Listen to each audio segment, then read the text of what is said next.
Shalom, shalom peuple de Dieu. Voilà, soyons encore une fois richement comblés au nom puissant et précieux de notre Seigneur Jésus, qui nous a donné la vie, nous soutient, qui nous protège, qui nous garde et qui nous permet de demeurer encore une fois en sa présence. Soyez comblés, je sais que nos vies ne seront plus jamais la même chose. Parce que voilà, il nous a donné l'opportunité, il est prêt encore une fois de faire des grandes choses, des choses inouïes. Des choses qui ne sont pas montées à la tête de l'homme, ni dans sa pensée. Il est prêt pour le faire pour nous. C'est pourquoi je vous dis, soyez comblés, accrochons-nous. Nous allons commencer. Mais n'oubliez pas de liker, n'oubliez pas de partager. Que le Seigneur vous bénisse au nom puissant et précieux de notre Seigneur Jésus. Amen. Nous allons prier. Dieu de gloire, Papa, nous bénissons ton Saint-Nom au milieu de nous. Merci parce que tu descends et tu règnes. Que ton nom soit craint, que ton nom soit honoré, que ton nom soit glorifié, que ton nom soit magnifié au milieu de nous, au nom puissant de notre Seigneur Jésus. Merci parce que voilà, tu déverses sur nous les mystères de la Pâque et tu accomplis dans nos vies les œuvres, Seigneur, que toi seul tu as la capacité de faire. Que ton nom soit sanctifié au nom puissant de notre Seigneur Jésus. Amen. Donc, voilà, peuple de Dieu, voilà, soyez encore une fois richement comblés. Nous sommes en train de voir comment hériter les promesses de Dieu. Que faire pour que, voilà, les promesses-là se concrétisent dans notre vie. Aujourd'hui, nous allons continuer parce que nous avions touché du doigt le mot foi. La foi. La foi. La foi est la clé principale pour toute transformation, pour le salut, pour la délivrance, pour la restauration. La Bible dit, vous aurez le salut de votre âme au prix de votre foi. Au prix de votre foi. Donc, la foi est la monnaie d'échange dans le monde spirituel afin d'obtenir de Dieu quelque chose.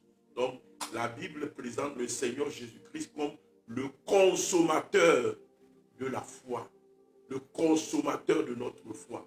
Donc, nous amenons la foi et nous recevons quelque chose dans la boutique de Dieu. Alléluia.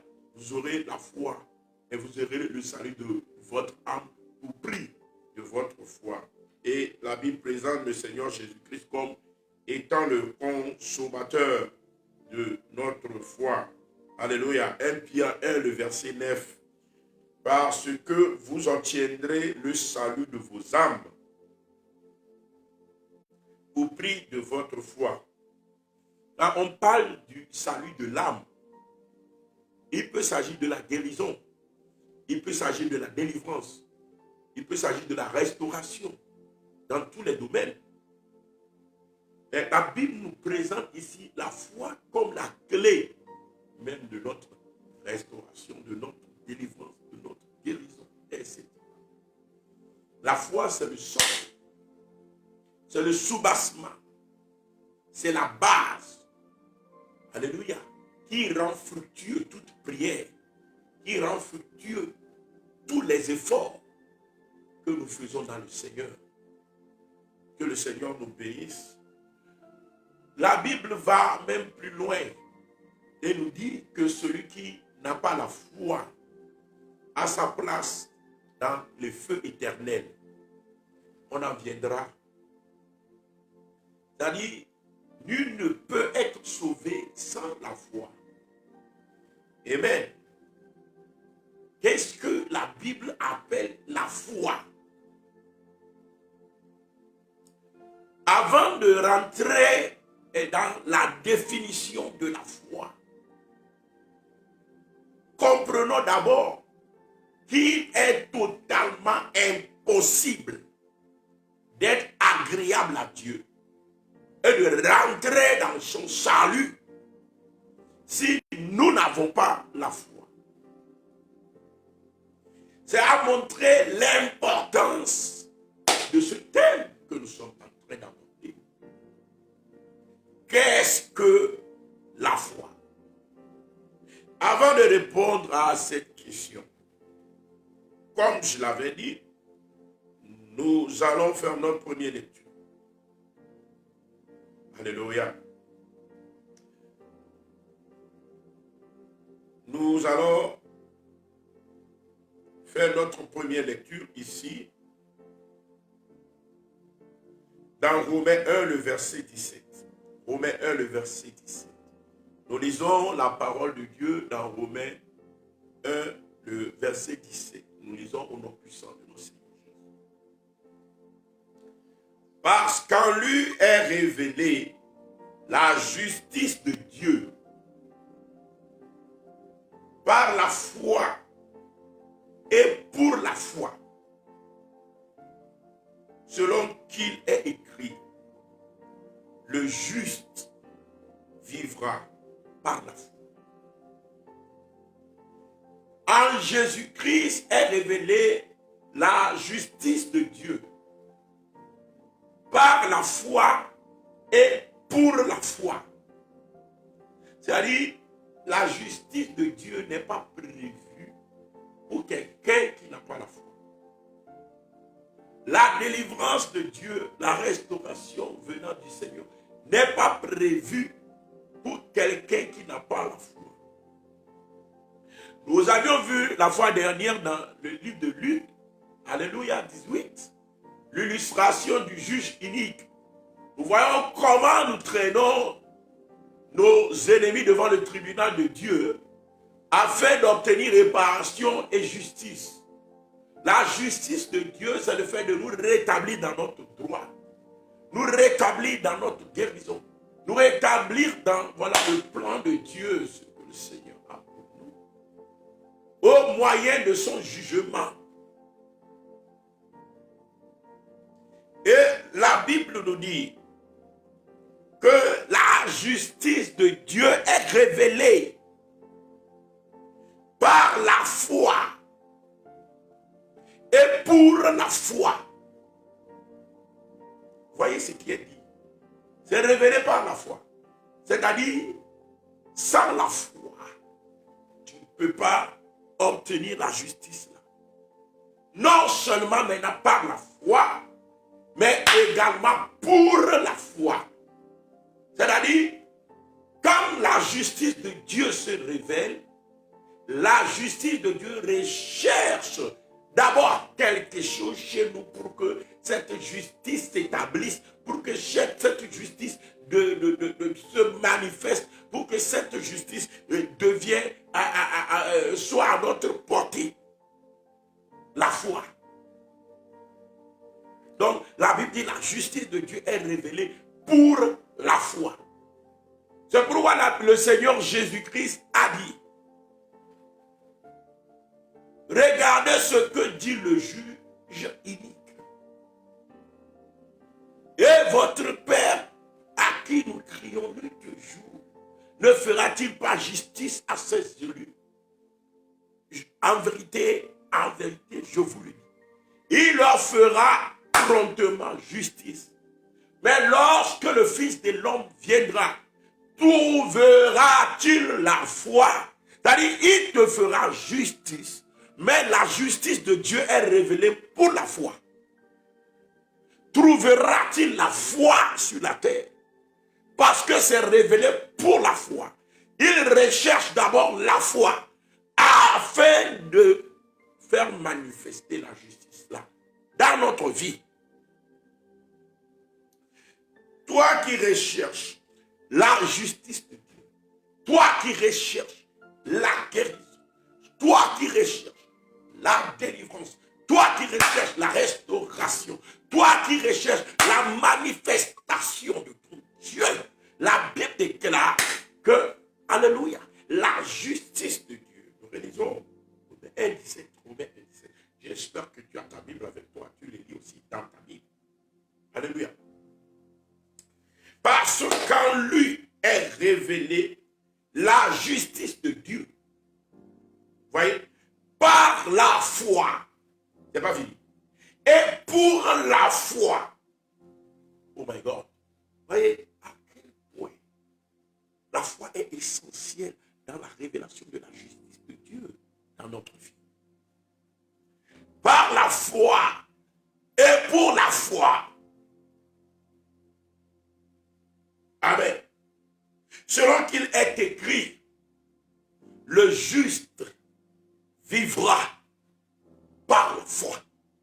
Le juste vivra par la foi. La foi devient notre style de vie, notre mode de vie, le mode de vie recommandé, le mode de vie auquel nous sommes appelés. Nous sommes appelés, alléluia, à un mode de vie différent de celui du monde.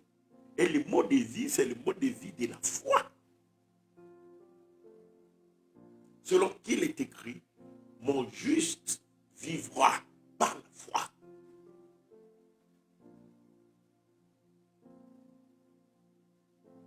Nous sommes appelés à la vie par la foi. Qu'est-ce qu'alors la foi? Beaucoup ignorent exactement ce que c'est que la foi. C'est pourquoi nous prenons soin d'expliquer au travers de cet enseignement ce que c'est que la foi. Car c'est ainsi que voilà, toute ta vie va changer. Tes miracles seront saisis. Ce que le Seigneur dit pour toi, la justice sera obtenue. Parce que la justice de Dieu est révélée par la foi. Et pour la foi, c'est-à-dire si on ne trouve pas la foi chez toi, Dieu serait prêt, mais il ne fera rien. Il serait prêt, mais il ne le fera pas. Il chercherait à le faire, mais il ne le fera pas. Parce que la justice est révélée pour la foi. Donc, il faut que la foi soit trouvée chez toi. C'est pourquoi tu dois prendre soin de réécouter cet enseignement, de l'écouter, de le réécouter. Et de forger maintenant cette mode de vie qui est la vie par la foi, qui est la vie de la foi. Dis-moi Amen. Dis-moi Amen. Alléluia. Vous savez, nous voulons être bien vus de Dieu. Nous voulons avoir une place en sa présence. Nous voulons son approche. Nous voulons marcher avec lui. Nous voulons cheminer avec lui. Nous voulons qu'il vienne faire des mers en nous et que voilà, nous aussi nous vivons en lui. Toutes ces choses-là, toutes ces promesses-là ne sont pas possibles si on n'a pas la foi. Amen. Ce n'est pas possible si tu n'as pas.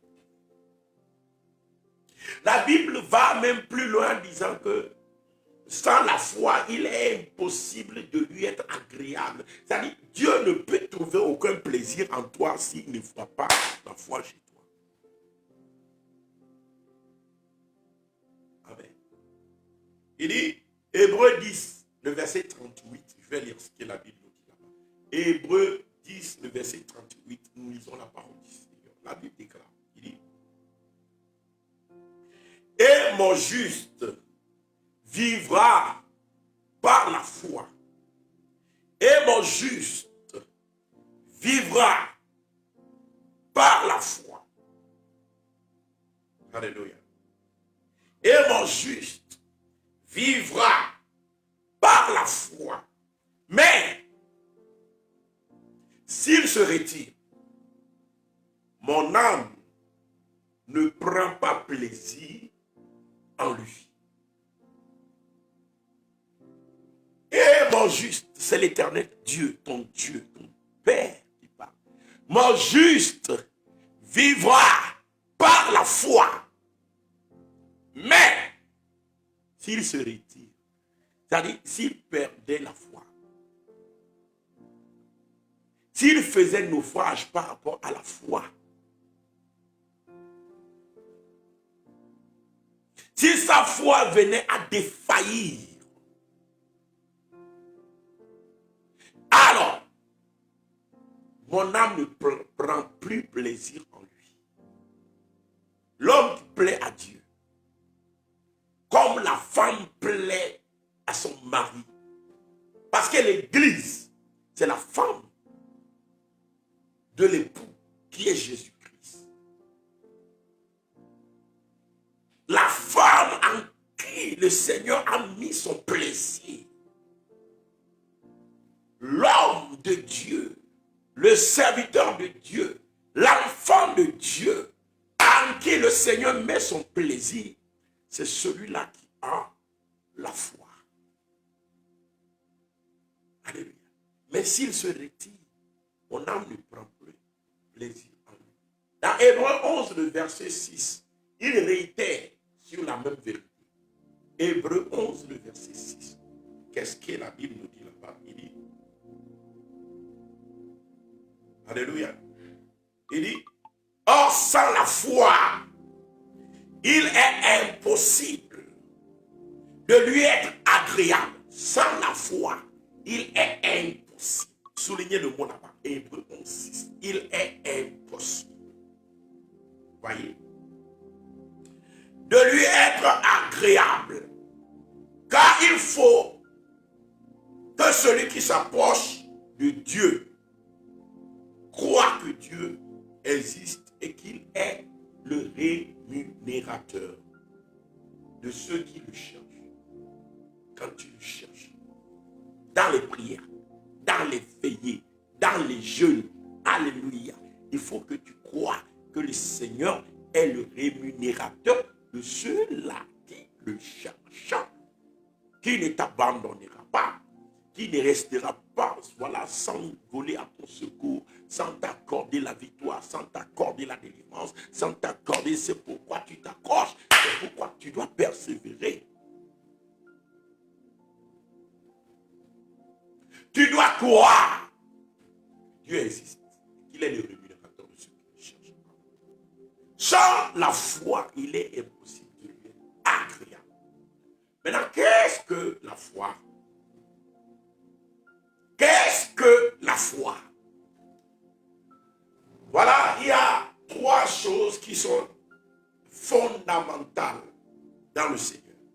Je répète, il y a trois choses qui sont fondamentales dans le Seigneur.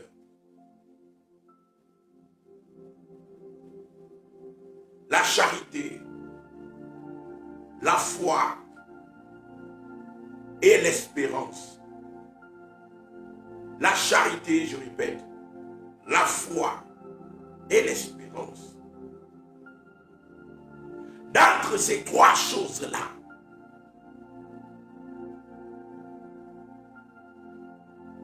nous confondons deux. Nous confondons souvent la foi et l'espérance.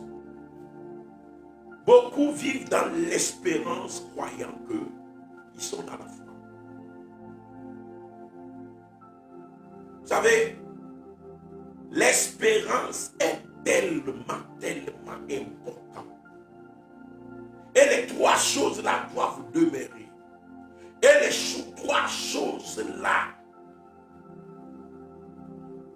si nous les perdons, nous sommes détruits.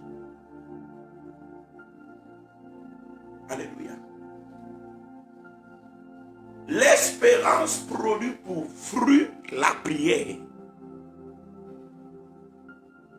L'espérance produit pour fruit la prière.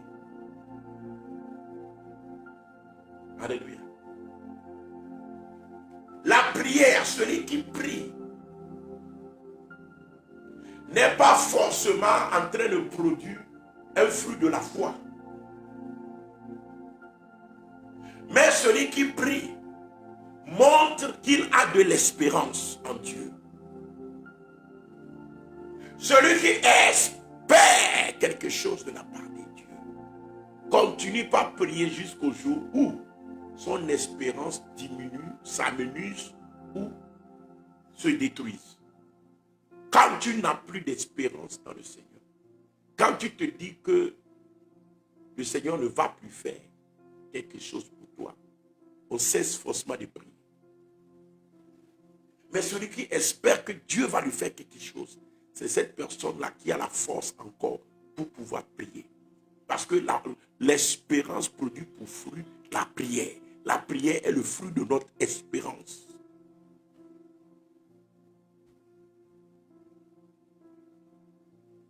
L'espérance voit la grandeur de Dieu. Voit, amen, les richesses insondables de Dieu. Voit l'infinie grandeur de sa puissance. L'espérance voit, alléluia, les richesses variées. Amen. Et tout ce qui est en Dieu. Et l'espérance nous dit que nous sommes héritiers. L'espérance nous dit que Dieu nous le fera.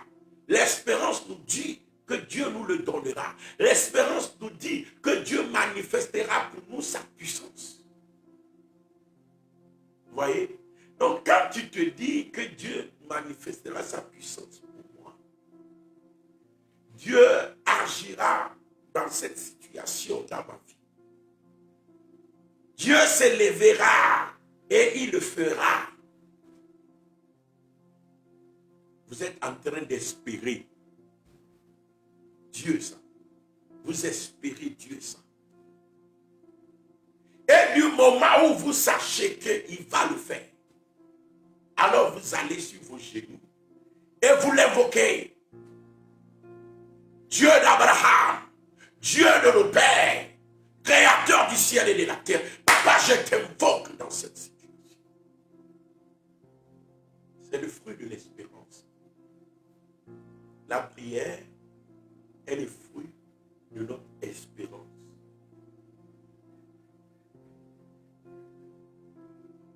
Alléluia. Et trois choses ne vont pas passer.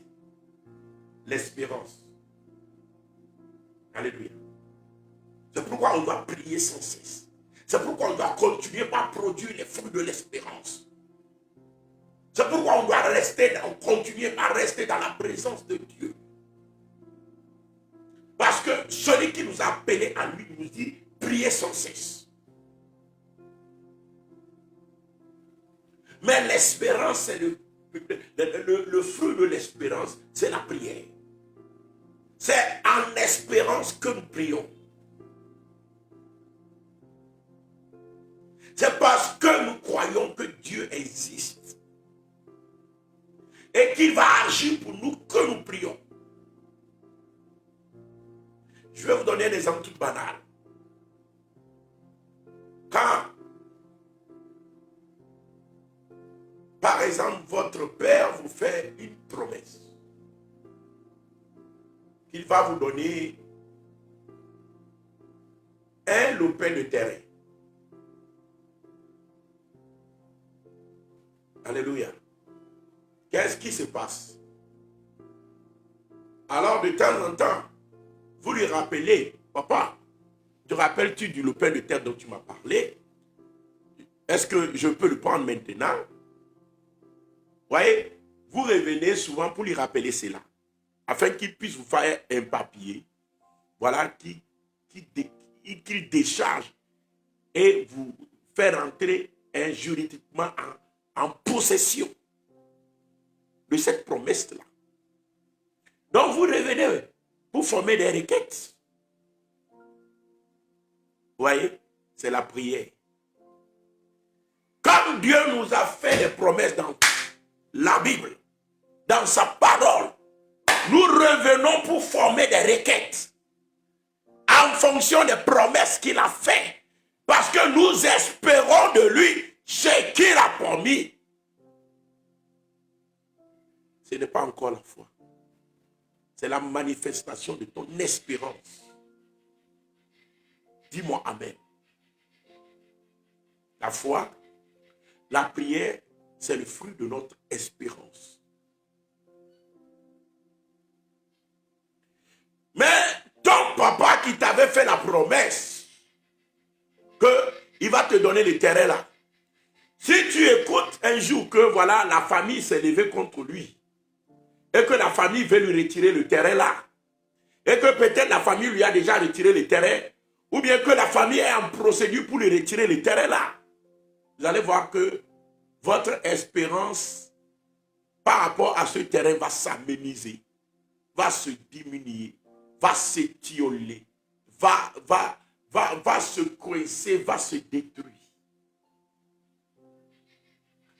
Et du moment où vous ne croyez plus trop que vous allez pouvoir recevoir cela, vous allez voir que vous n'allez même plus déranger votre papa pour lui dire le terrain là, parce que l'espérance est amenuisée et l'espérance est coincée. L'espérance n'existe plus.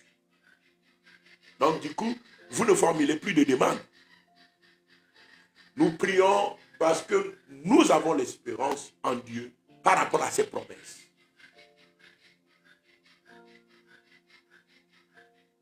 Dites-moi Amen. Alléluia. La fois dernière, j'ai aimé une maman qui m'a posé une question, qui m'a dit, normalement, si nous prions, n'est-ce pas que nous avons la foi? Alléluia. La prière, c'est le fruit de l'espérance. Et l'espérance, alléluia, est un élément fondamental pour la foi.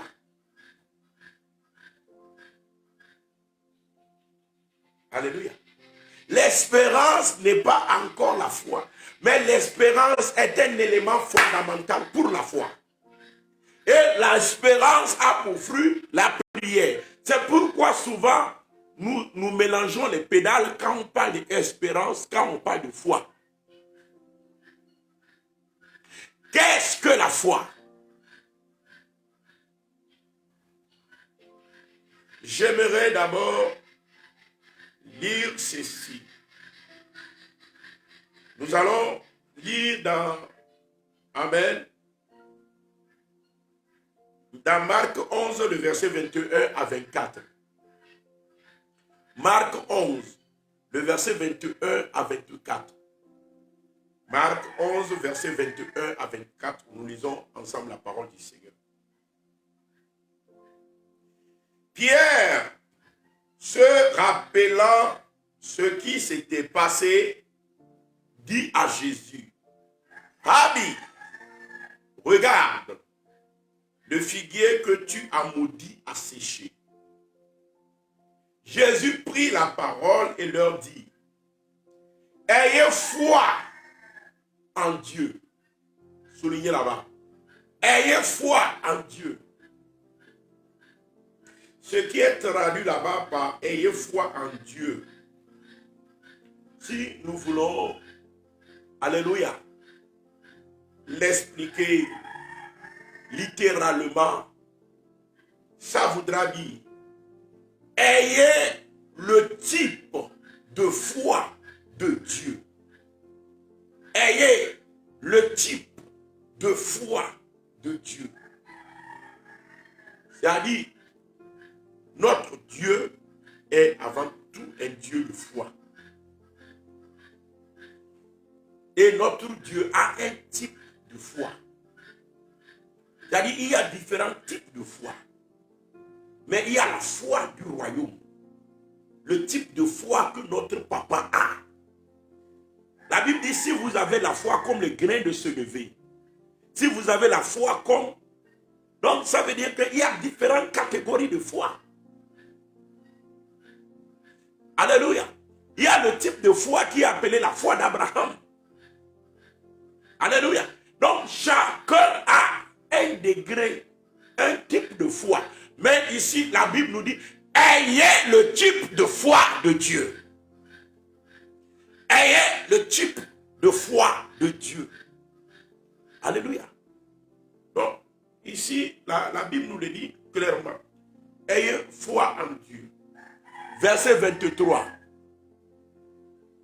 Je vous le dis en vérité, si quelqu'un dit à cette montagne, ôte-toi de là et jette-toi dans la mer. Et s'il ne doute point en son cœur, mais qu'il croit que ce qu'il dit arrive, il le verra s'accomplir. C'est-à-dire, il dit à cette montagne, autre toi va te jeter dans la mer. Et il croit dans sa vision que la montagne est en train de se lever, se jeter dans la mer. Quoique la montagne est toujours là-bas, il voit que la montagne là se jette dans la mer. La Bible dit, alors il le verra s'accomplir. C'est-à-dire l'accomplissement sur ce que nous croyons que c'est déjà accompli. Je répète.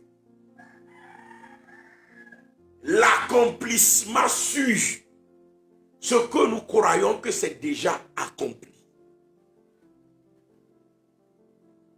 C'est-à-dire la foi dit déjà. Et l'accomplissement suit la foi.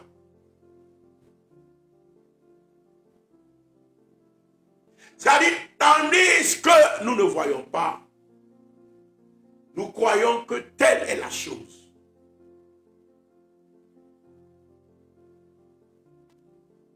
Alors, ce à quoi tu crois vient en accomplissement.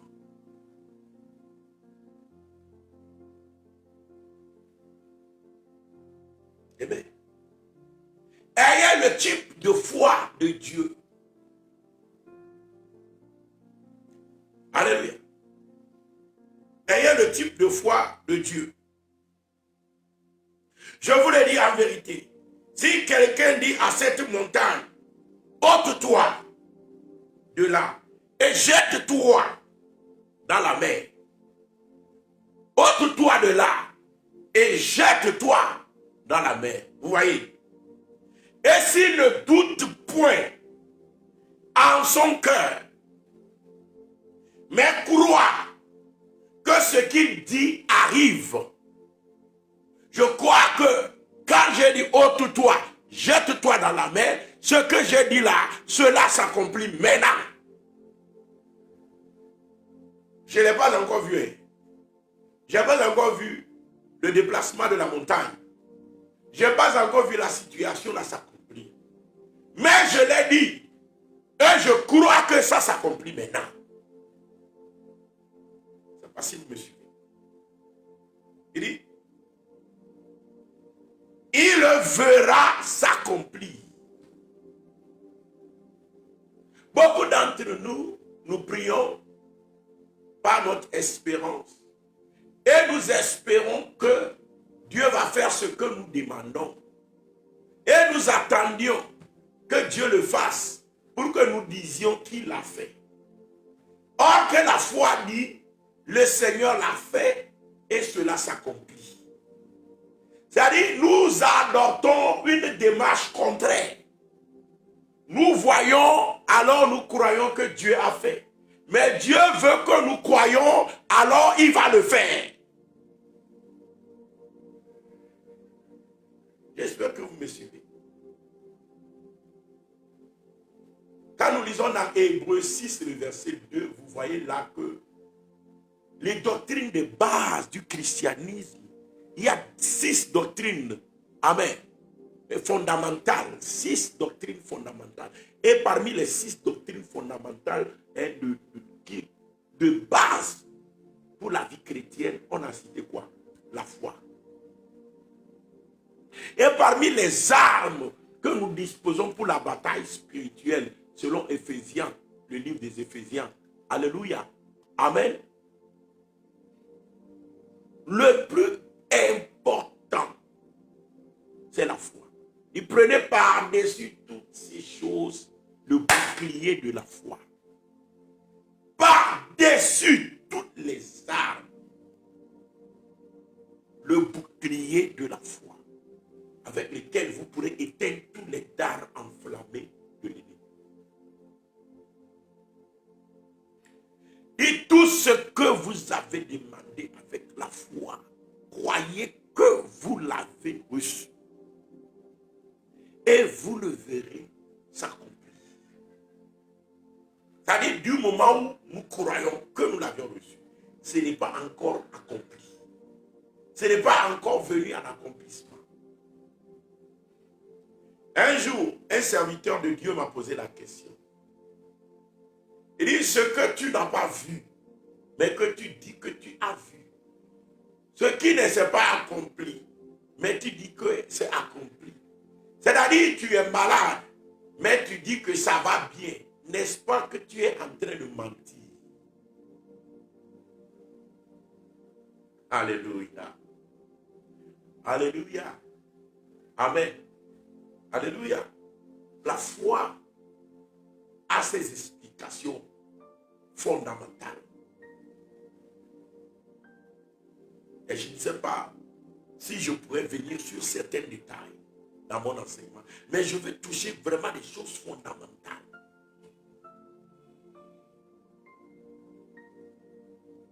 Que le Seigneur intervienne pour toi au nom puissant de notre Seigneur Jésus. Tout ce que vous demandez avec foi que vous l'avez reçu, vous le verrez s'accomplir. Donc le miracle ne dévance pas la foi, mais la foi dévance le miracle. Tu crois d'abord et le miracle vient ensuite. Tu ne vas pas voir le miracle avant de croire. Si tu veux voir le miracle avant de croire, tu descends à Saint Thomas. Et le royaume des cieux n'est pas pour les Saint Thomas. Mais le royaume des cieux est pour ceux qui ont la foi pour sauver leur âme. Tu crois que c'est accompli et tu le vois s'accomplir. Et la Bible nous dit, ayez le type de foi de Dieu. C'est-à-dire, c'est comme ça que Dieu fonctionne. C'est comme ça que Dieu voit les choses. C'est comme ça que notre Dieu réagit. Nous allons lire quelque chose d'autre ici. Amen. Nous allons lire quelque chose dans Romains 4, le verset 17. Romains 4, le verset 17. Qu'est-ce que la Bible nous dit dans Romains 4, le verset 17? La Bible nous dit ceci. Nous lisons ensemble la parole de Dieu au nom puissant de notre Seigneur Jésus. Selon qu'il est écrit, je t'ai établi père d'un grand nombre de nations. Il est notre Père devant celui auquel il a cru. Il est notre Père devant celui auquel il a cru. Dieu qui donne la vie aux morts. Amen. Dieu qui donne la vie aux morts et qui appelle, soulignez là-bas, et qui appelle les choses qui ne sont point. Qui appelle les choses qui ne sont point comme si elles étaient. Dieu qui appelle les choses qui ne sont point comme si elles étaient. C'est-à-dire, à l'hôpital, on t'a opéré, on t'a enlevé l'utérus. Mais tu continues pas à croire que tu as l'utérus. Alléluia. Alléluia. Oh, dis-moi amen. C'est-à-dire que tu n'arrives pas à concevoir, tu n'arrives pas à avoir d'enfant. Mais tu crois que tu as d'enfant. Et puisque tu crois que tu as un enfant dans la maison qui est en train de pleurer, tu t'en vas au marché.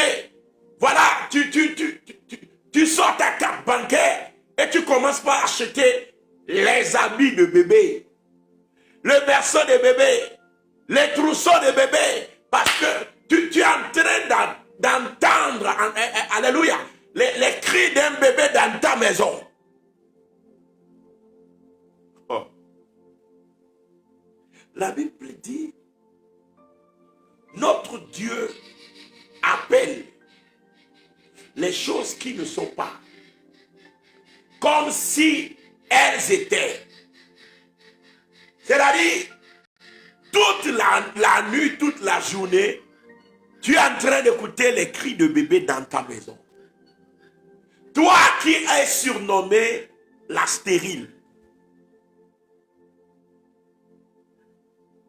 Regardez Abraham qui n'a pas d'enfant. Regardez maman Sarah qui n'a pas d'enfant. Mais Dieu leur dit, je change votre nom. On va vous appeler Père de multitudes, Père des multitudes, Père des multitudes, Mère des nations, Mère des nations. C'est-à-dire, il voit tous ses enfants. Dieu voit tous ses enfants autour d'eux en train de crier, en train de pleurer, en train de réclamer Abraham. Alléluia. En train de demander leur biberon. En train de pleurer parce que, voilà, leur couche est mouillée. Le bébé a besoin qu'on puisse lui remplacer les couches. Alors tu vas au marché, tu fais les ravitaillements, tu achètes les poudres, tu achètes les couches pour bébé, tu achètes les parfums pour laver habits de bébé. Parce que quoi? Tu écoutes les pleurs de l'enfant là qui pleure dans ta maison et qui réclame de toi, alléluia, les soins, l'attention, l'amour, alléluia. Tu es mère de multitudes parce que tu le crois. Ah, que on t'a dit que l'utérus avait été déjà enlevé. Maman Sarah, il dit, est-ce que j'aurai encore les désirs? Parce que, alléluia, thank you Jesus. La Bible dit, la mort a atteint son sein. La mort a atteint son sein. La mort a atteint son sein. Comme l'utérus est déjà dépéri. La sénescence a entamé tout son organisme. Il n'y a plus de vie. Même les seins sont tombés avec des rides pas possibles. Il n'y a plus la vie quelque part que ce soit dans son corps. Alléluia. Et voilà, mère des multitudes, mère des multitudes, parce qu'elle écoute la voix de ces bébés-là.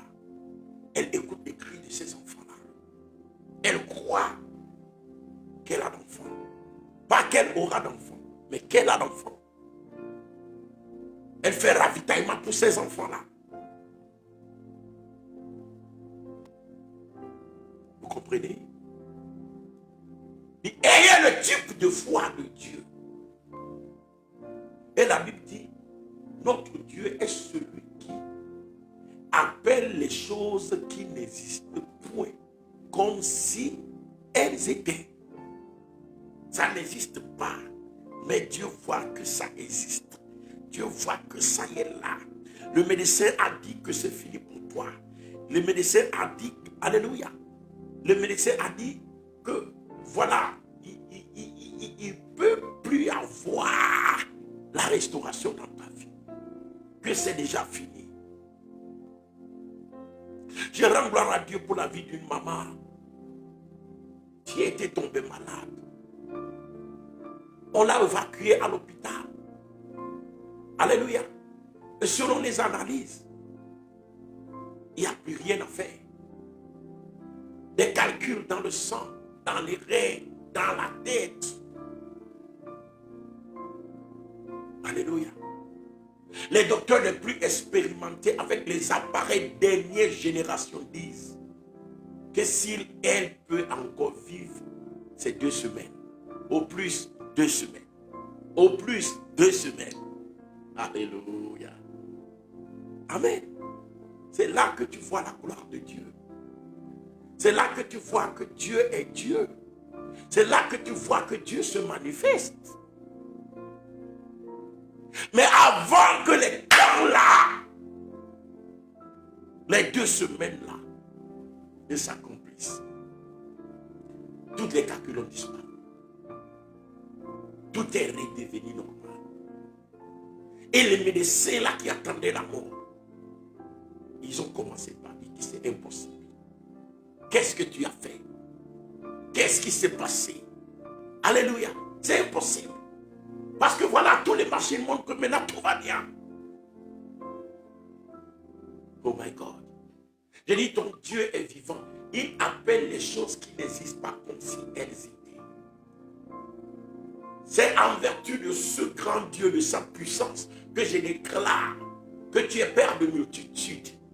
Que je déclare que tu es rentré dans ton mariage, que je déclare que tu as maintenant ta délivrance, que je déclare que tu reçois maintenant ta guérison, ta restauration. Reçois la touche, toi qui écoutes ma voix. J'appelle à l'existence ta guérison. J'appelle à l'existence ta délivrance. J'appelle à l'existence ta restauration. Au nom puissant de notre Seigneur Jésus. Reçois la touche là maintenant au nom de Jésus.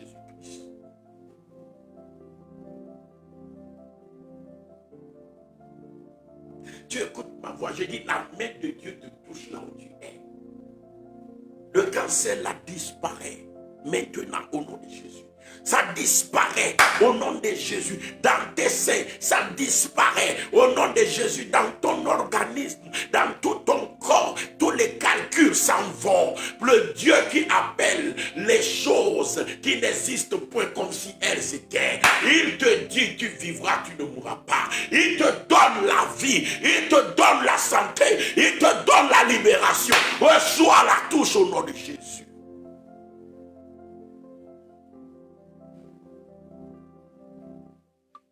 Alléluia. Il te touche. Je vous dis, ces jours-ci, vous allez voir encore ces miracles-là. Parce qu'il est en train de restaurer ta foi. Le grand problème, c'est la foi. La prière, tu es déjà dans la prière. Alléluia. Beaucoup sont en train de faire déjà beaucoup de sacrifices dans la prière. Alléluia. Mais ce qui t'a toujours manqué, c'est la foi là pour décrocher ton miracle. Mais aujourd'hui, reçois la touche au nom de Jésus. Reçois la touche au nom de Jésus. Reçois la touche au nom de Jésus. Reçois la touche au nom de Jésus. Le Seigneur est en train de te visiter. Je reviendrai à cette définition. Je n'ai pas terminé, mais nous avions parlé d'une bonne partie de cette définition. Alléluia. Mais comprends que la foi, c'est le fait d'avoir le type de foi que Dieu a. C'est-à-dire qui appelle le Dieu, qui appelle les choses qui ne sont point comme si elles étaient. Qu'il en soit ainsi dans ta vie. Sois restauré au nom de Jésus. Sois transformé au nom de Jésus. Amen. Dieu de gloire, papa, je bénis ton Seigneur. Que ton nom soit loué, que ton nom soit exalté. Merci parce que, papa, tu restaures la foi de quelqu'un. La Bible dit, la justice de Dieu se révèle par la foi et pour la foi. Oui, Seigneur, merci parce que tu lui donnes la foi essentielle pour obtenir ta justice. Et la justice là se manifeste dans sa vie. Que sa vie ne soit plus jamais. Merci Dieu pour les nombreux miracles qui sont accomplis. Au nom de Jésus, nous avons. Amen. N'oubliez pas de liker, n'oubliez pas de partager.